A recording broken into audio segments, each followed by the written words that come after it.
In the groove. In the lodging and resort groove.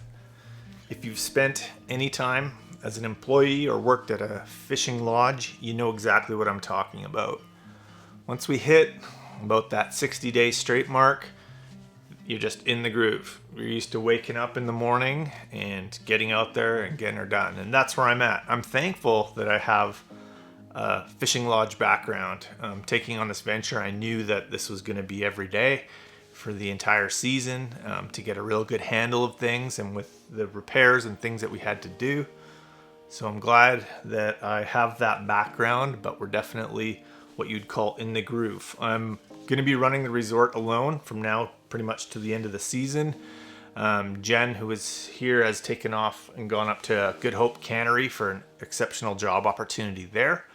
But I'm pretty sure I can do this. I've got a really good hold on things, and I have great routines, and I know what I got to do. So this is a personal challenge and a test, but I'm pretty confident I can run this resort solo till the end of the season. We have a few long weekends still on their way. Those are always a mega challenge, but pretty confident, feeling good, feeling healthy, feeling strong. For those that have just joined this series, we're at now, as you saw in the intro and the title, episode 11. Didn't think I'd get this far operating. It's a challenge to remember to, in amongst the mayhem sometimes, maybe chuck a camera up, but I have been and doing it. So far so good. A lot of customers that have come through are actually watching this series, which I'm super thankful for. It means a lot. We appreciate it. What I didn't realize, and I'm going to take some time to explain this, is some people didn't know my background in the fishing or the lodge industry, and kind of how my life has funneled this direction. So I'm just going to recap some of that and start right back from the early 90s. My family, my father and mother opened up and started in Langley on the number 10 highway, what was called Gill's Tackle. Originally it was called Gill's Fishing Tackle Warehouse, but we quickly stripped off the warehouse word and became what was known as Gill's Tackle. Fly fishing and saltwater and camping and everything. So that was running through the mid 90s, and pretty much from high school, kind of just jumped behind the desk and reignited my passion for angling, which I had greatly as a young child. And then right around the mid-mark of the Gill's Tackle term, I purchased a 20-foot Aluma weld intruder and started guiding the Fraser, the Harrison, the estuaries of the Harrison, the bottom end of the Chilliwack. We would run the Lillooet, the Pit, the Upper Stave. And I really got back into the guiding aspect of things that I was drawn to originally with angling. So I had started spending half the time in the shop, the other half of the time guiding the circuits. And that was, a summer and a fall gig.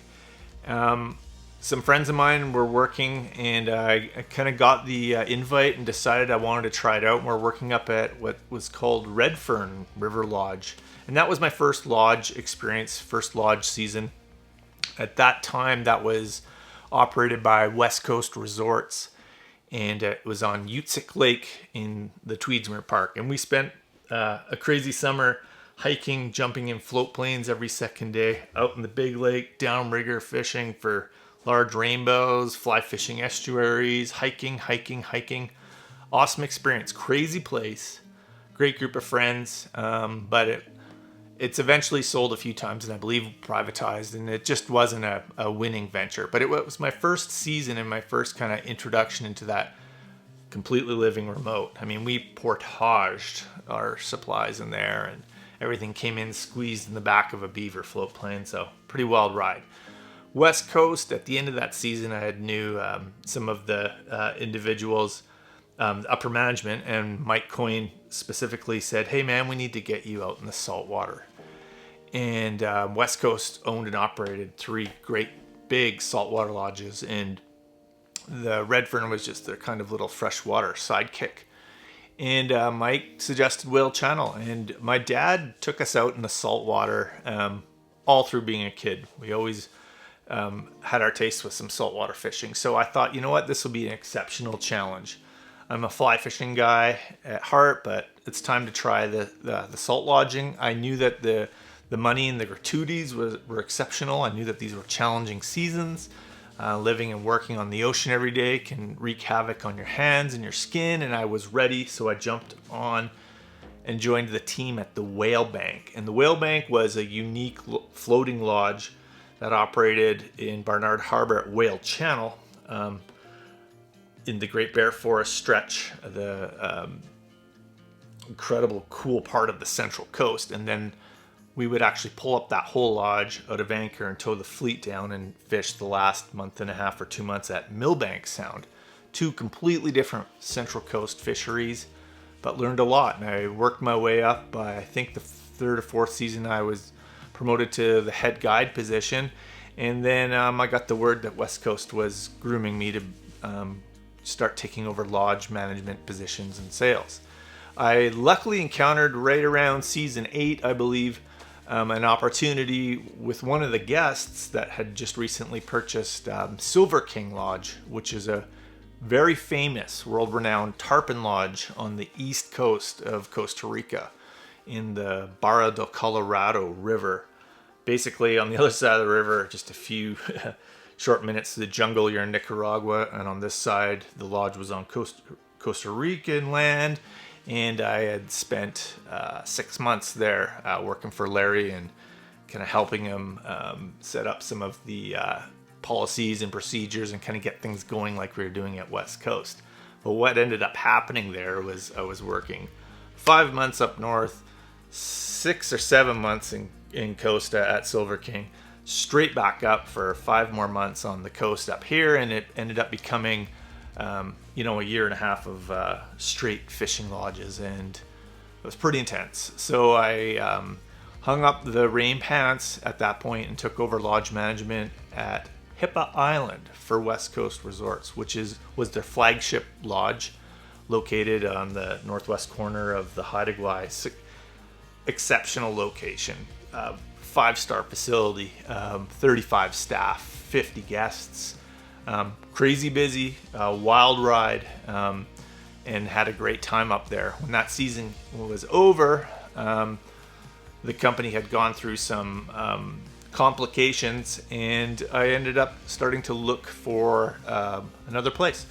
And I was hired on at the Douglas Lake Ranch to take over their Stony Lake Lodge and Mini Lake operations, and then oversee the sales and marketing for the Douglas Lake on its own.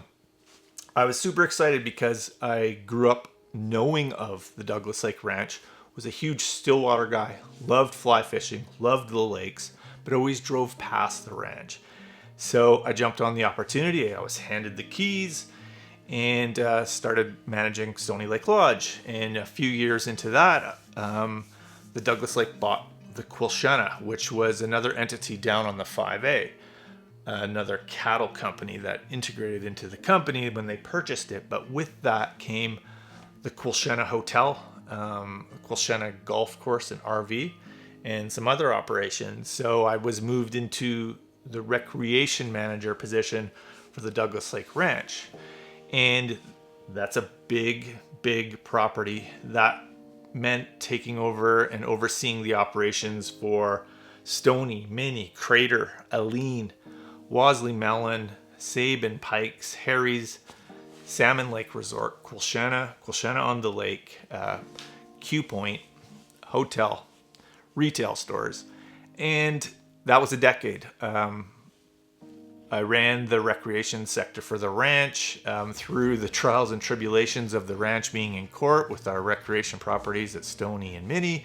And quite a time. But right at the 10-year mark, kind of right on the dot, I just started to decide that it was time for change. So I had had an opportunity to meet with the current ownership here at Piney Point. They had just purchased this property. I knew of it, and it had been off the radar for close to 15 years operating privately. So the thought of the rebuild, the remarket, I'm putting the skill set that I've learned at all the other lodges and resorts and applying it to here over a few-year program. Sounded great. So March, moved in and have taken over, and there's been a lot of work to do. More specifically, I really was looking forward to living on the shoreline of Sheridan Lake. I had fished here a few times decades ago down at the west end over there, and I was really intrigued about not only completely taking over this operation and applying some knowledge from the past to it, but starting to relearn Sheridan again and fishing this east end. So yeah, here we are. Jen's up at Good Hope till the end of the season. I'm running this solo, but we're at episode 11 now. The challenge is keeping the cameras charged and remembering to bring them out and not impeding on anyone when we're filming. But it's good to go. Season is happening. One thing to note: this is episode 11. An average TV show with quite a significant amount of crew members will shoot 13 episodes in 1 year at around the same, about the 25-minute mark. So I'm proud to say that we're almost doing what a TV show is doing, but with 1.5 cameramen and just this little computer here, and trying to moonlight edit when I can, when I'm not completely burnt out. So that was a personal goal. Start a vlog. Here we are at 11. Number 11.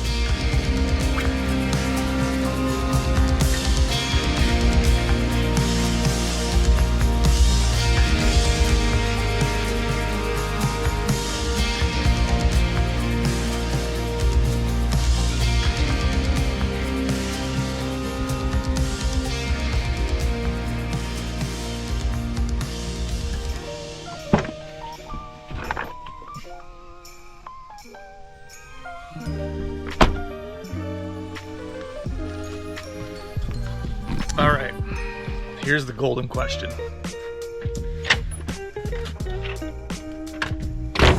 This overloaded truckload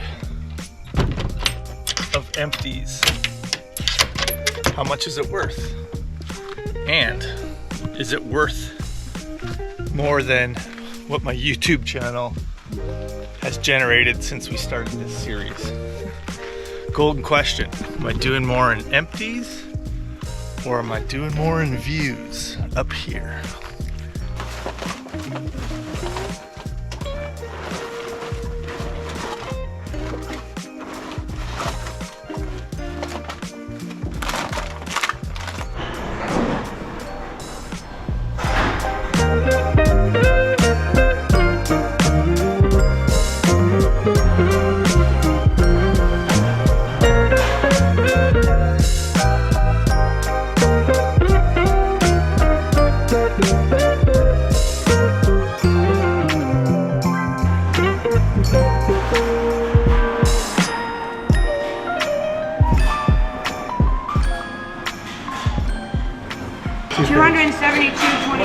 $272.22. Unbelievable.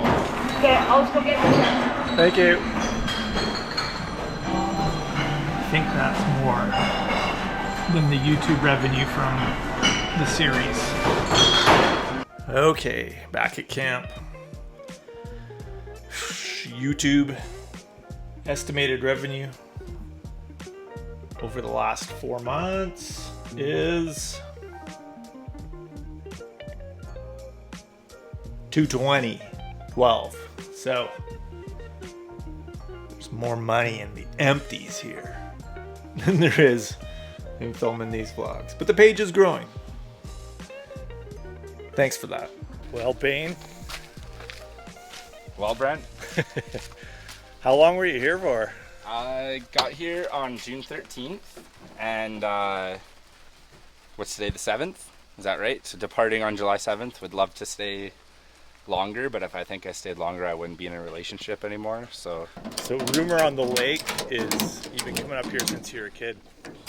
Rumor is confirmed. So my grandpa just passed last November, and obviously you kind of go through the old memorabilia, and we found old pictures from the old owners, and I think my first trip up here was August of 1995. Holy smokes. Yeah, lifetime ago now. No doubt. How was the fishing over the last almost month stay? I'd say it was consistent with the weather. Yeah. Usually happy fishermen were happy fish, and I don't know, you've experienced the spring this so far. It's been a gong show, to say the least, or Yeah, to put it wet, nicely, man. right? Crazy. Well, it's fitting that as we're talking right now, it's starting to rain again, even though it was looking like a beautiful day this morning. Yeah, you got a nice one on the trip though, didn't you? Yep. Yeah, so it's a little disappointing. I wouldn't say the fishing was the best it's ever been here, but that's Sheridan too. That's the allure. You could have the fish of a lifetime coming on next when you're up here.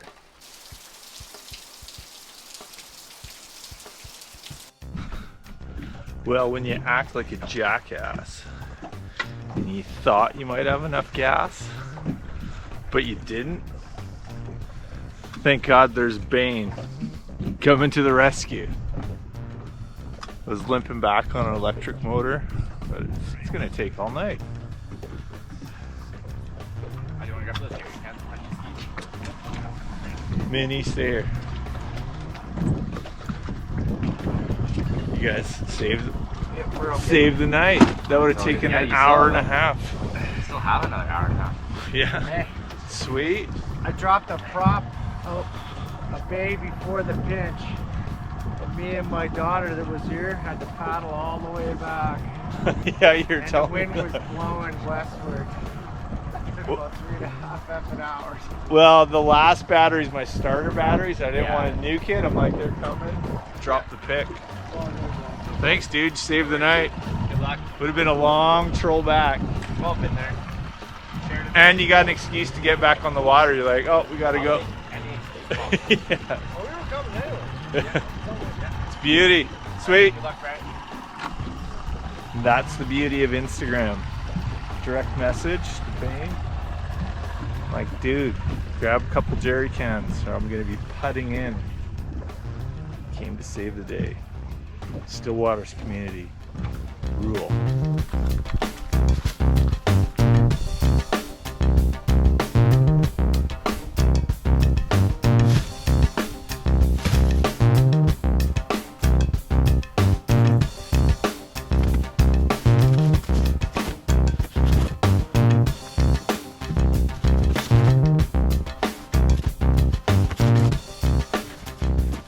A real big part of daily operations is garbage and recycling. It's something that's always kind of a matter that has to be dealt with, and I prefer to deal with it on a daily basis, just for cleanliness and also keeping bears away from these resorts and camps. But a lot of first-time resort operators or resort owners are usually caught off guard with the amount of garbage and recycling that can accumulate even on a small little resort like this. Always something to keep in mind if your dream is to run one of these facilities is how much they will, how much garbage and recycling can be produced. I'll just show you in the back of the truck here what we would get, and we're at the halfway point through a long weekend. Pretty much a full truckload with about 16 to 18 RV sites and a few cabins operating, but yeah, it can add up really quickly. Yeah, something to always remember. It's about a hour return run for us to move garbage, so I like to move it pretty quick.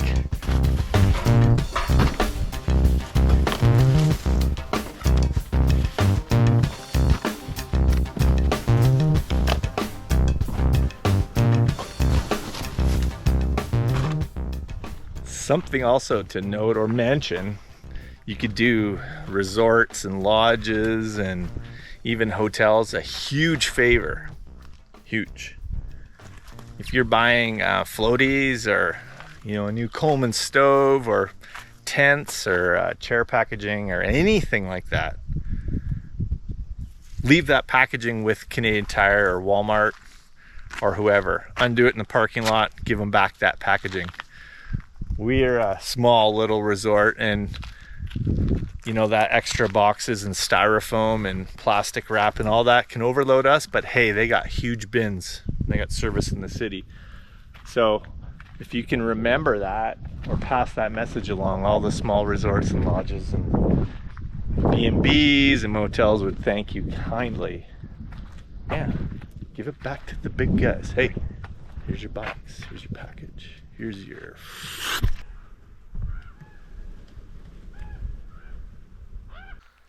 So here's an update on that whole area where all the trees were removed, where we brought in material, laid road mulch, planted seed.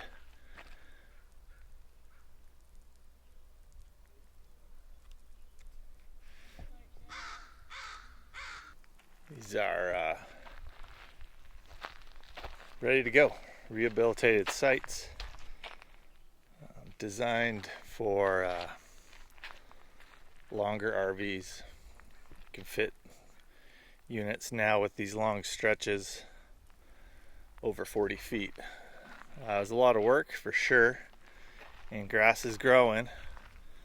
So yeah, ready to go. Disregard all the sunscreen and bug spray.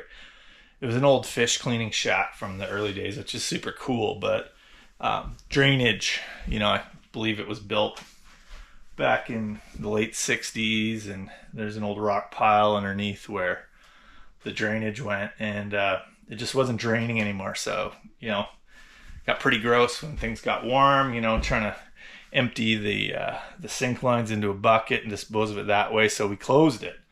We're gonna dig it out and lay some new drainage rock in there and hopefully get the old fish shack back to its purpose. Cleaning fish and some of the liquid running out into a pit. So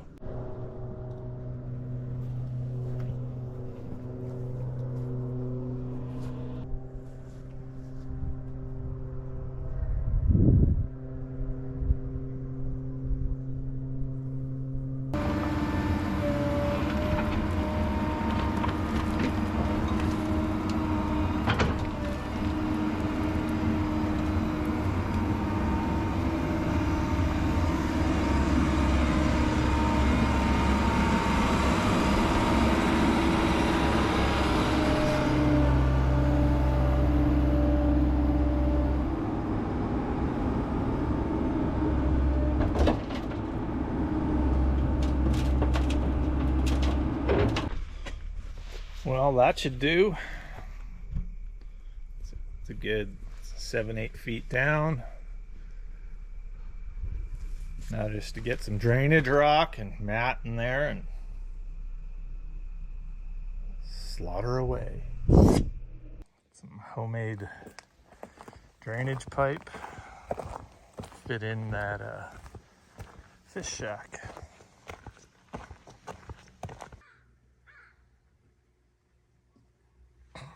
Got her fixed up and buried. Now the water's running great. She's open again. Open.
Sometimes dropping the riggers, set up with mono on fly reels, on short, stout spinning rods is just perfect for an evening cruise after a long day of work.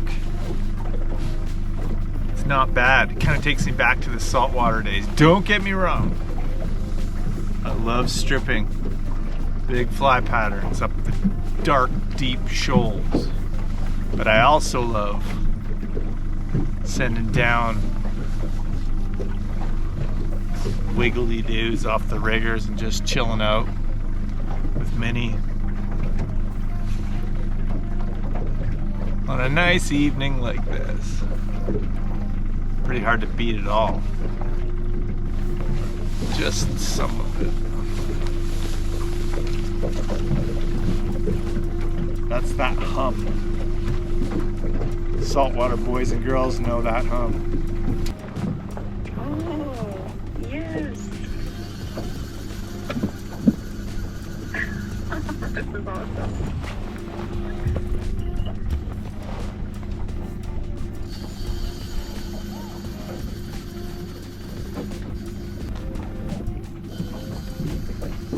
Just smashed. Yeah, that's a nice rainbow. Get this rigger up.